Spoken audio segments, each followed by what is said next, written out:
எல்லாருக்கும் வணக்கம். நான் உங்கள் அர்ச்சனா தாமரைக்கனி. ஒரு பழமொழி ஒன்று பார்க்கலாம் வாங்க.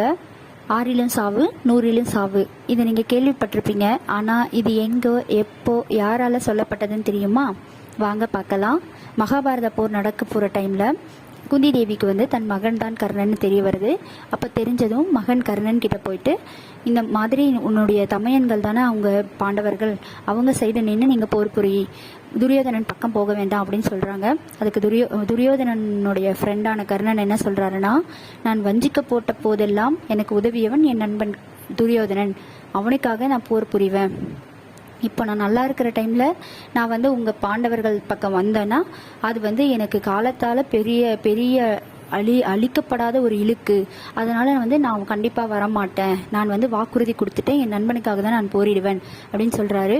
அதுக்கு குந்தி தேவி மறுபடியும் சொல்கிறாங்க, கண்டிப்பாக ஜெயிக்க போகிறது பாண்டவர்கள் தான், அதனால் நீ கொல்லப்படுவாய் மகனே, வேண்டாம் அப்படின்னு சொல்கிறாங்க.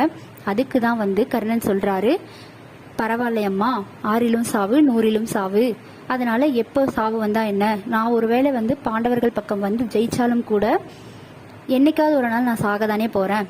அதனால நான் என்னுடைய நண்பன் துரியோதனுக்காக போரிட்டு நான் இந்த இதிலே மகாபாரத போரிலேயே சாகுறேன் அப்படின்னு சொல்றாரு.